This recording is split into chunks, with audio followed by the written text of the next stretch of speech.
para mais um Brincando com a Língua. E no nosso bloco, Vai Vendo as Palavras de hoje, nós vamos seguir um pouco diferente do que a gente vinha acostumado nos outros programas. Lembra que a gente sempre trabalhava a letra, a família silábica? Agora eu vou apresentar as características de um gênero que foi apresentado pela professora Tânia no programa anterior.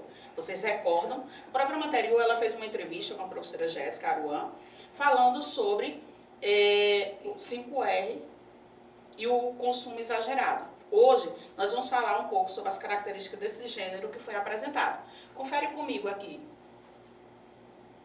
Nós vamos falar sobre o gênero entrevista. Vamos ver as características dele? O gênero, ele é um texto dialogal, ou seja, tem como premissa o diálogo entre pessoas. Tem a utilidade de informar as pessoas sobre algum acontecimento social ou fazer com que o público conheça sobre as ideias e a opinião da pessoa que é entrevistada. Nós conhecemos um pouco sobre as ideias e os conhecimentos da professora Jéssica, que foi a entrevistada no programa anterior. Vamos ver a estrutura?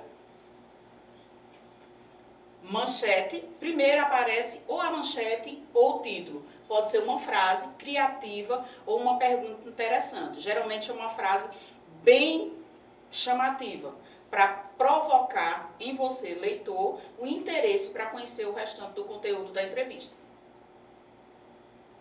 A apresentação é o momento em que se apresentam os pontos de maior relevância da entrevista, como também se destaca o perfil do entrevistado. Na apresentação, geralmente a gente apresenta a biografia, as características principais da pessoa que será entrevistada.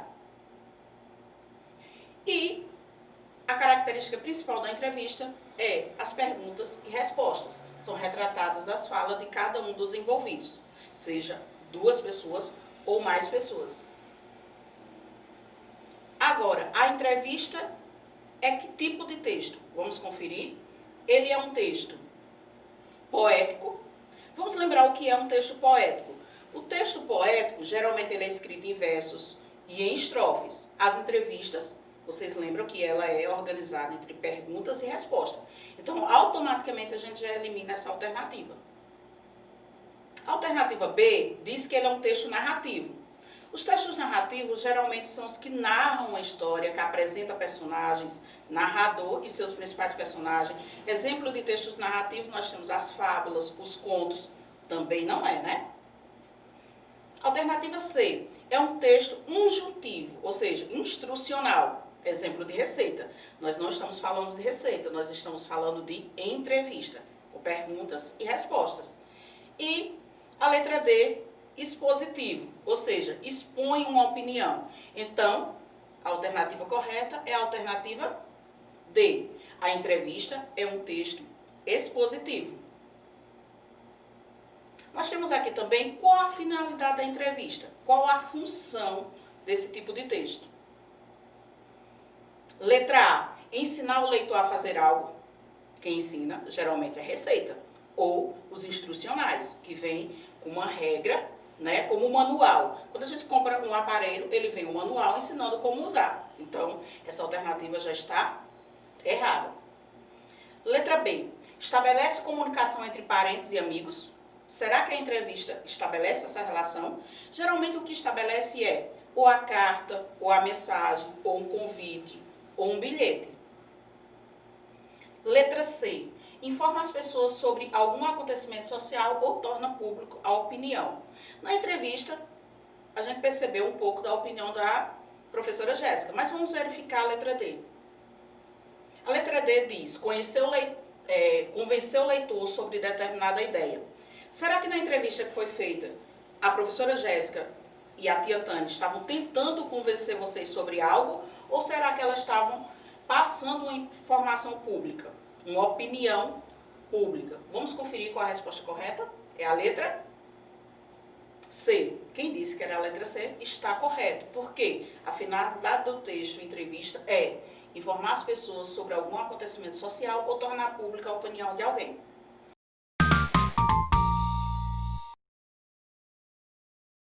Vamos conhecer um pouco da biografia de Patrícia. Patrícia Silva Oliveira.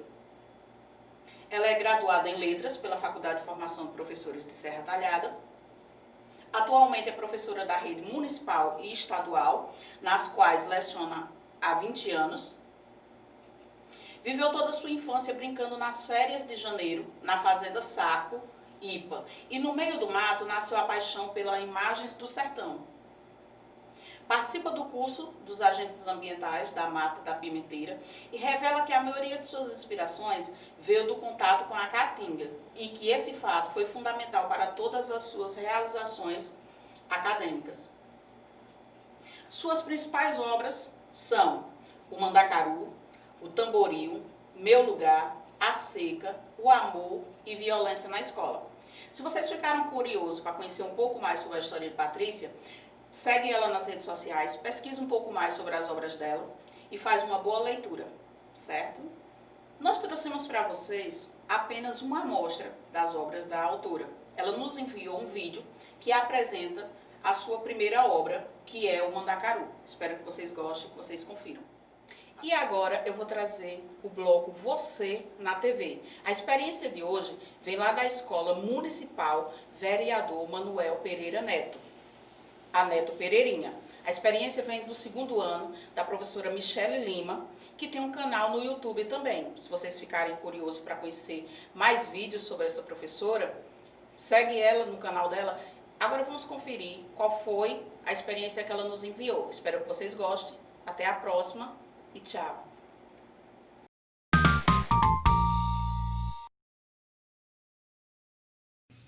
O Mandacaru, por Patrícia Oliveira. Tem coisa mais bonita do que a mata do nosso lugar, do perfume dos riachos, serrote, da nossa aroeira, da pimenteira e do joar, do nosso belo Mandacaru frondoso e do seu papel de embelezar? A caatinga referencia como dureza, resistência, frondosa a se apresentar, revela no meio do sol uma pureza, é Deus que se inspira ao lhe desenhar, como peça-chave da nossa natureza, oferecendo amparo amigo ao nosso habitar. Com toda essa dura sorte é grande a vacilação. O homem derrubou o Mandacaru para servir de alimentação, sem dar importância à caatinga, sem replantação. Isso preocupa o nosso futuro, causando desertificação, deixando o solo mais pobre, sem boa estruturação. Veja, seu moço, a grande confusão. Quem não cuida do seu próprio lugar não tem terra, fruto, ar, nem tampouco coração. E nem vê que se identifica com a morte através dessa ação. Replante o Mandacaru que é nosso, fruto, vida, vigor e identificação.